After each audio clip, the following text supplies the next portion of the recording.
ইউরোপের বিভিন্ন দেশে কট্টরপন্থী ক্ষমতাসীন দলগুলোর কঠোর অবস্থানে চরম ব্যাখ্যা দেয় অভিবাসীরা। ফ্রান্সেও অভিবাসন নীতিতে কঠোর অবস্থানের আবার শোনা গেলেও অবৈধ অভিবাসীদের জন্য সুখবর দিলেন দেশটির স্বরাষ্ট্রমন্ত্রী জেরাল্ড দারমানা।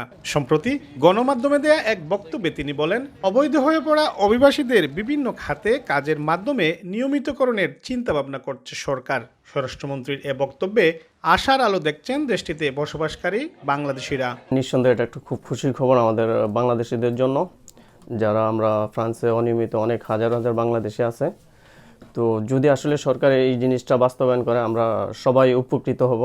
যদি এটা সরকার গভর্নমেন্ট যদি বাস্তবিত করে অনেক মানুষ উপকৃত হবো। আমি নিজে ব্যক্তিগতভাবে মনে করতেছি এটা খুব ভালো একটা আশা আমরা নিয়ে আসছি। আমরা অনেকে এই সেক্টরে রেস্টুরেন্ট, বিশেষ করে রেস্টুরেন্ট সেক্টরে আমরা কাজ করে, এর মাধ্যমে আমরা ফাইল জমা দিই। এটা যে গভর্নমেন্ট একটু এগিয়ে আসে আমরা খুবই আনন্দিত। এটা খুব ভালো কাজ। ফ্রান্সের বিভিন্ন সেক্টরে দেখা দিয়েছে কর্মী সংকট, আর তাই সরকারের এমন চিন্তাভাবনা বাস্তবায়নের সম্ভাবনা দেখছেন প্রবাসীরা। এই দেশে যারা বিভিন্ন সেক্টরে, সার্ভিস সেক্টর, সেবা সেক্টর, কনস্ট্রাকশন সেক্টরে যারা কাজ করছেন, তাদের অনেক লোকের প্রয়োজন।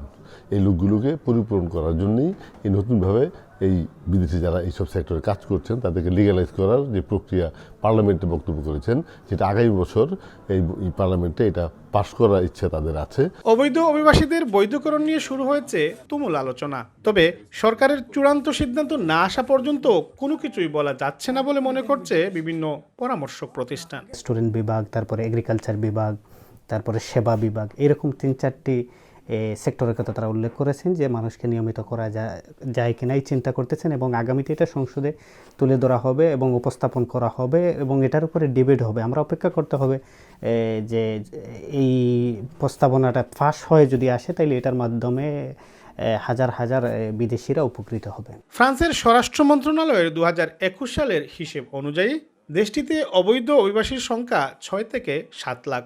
এর মধ্যে প্রতি বছর বৈধ হওয়ার সুযোগ পান 30,000-এর মতো অভিবাসী। অভিবাসন নীতিতে যখন কঠোর হতে শুরু করেছে ইউরোপের বিভিন্ন দেশ, তখন অবৈধ অভিবাসীদের জন্য সুখবর দিল ফ্রান্স। ফরাসি সরকারের এই সিদ্ধান্ত বাস্তবায়ন হলে দেশটিতে বসবাসকারী কয়েক লাখ কাগজপত্রহীন অভিবাসীদের জীবনযাপন কিছুটা সহজ হবে বলেই মনে করেন সংশ্লিষ্টরা। মোহাম্মদ লুৎফর রহমান বাবু, সময় সংবাদ, প্যারিস।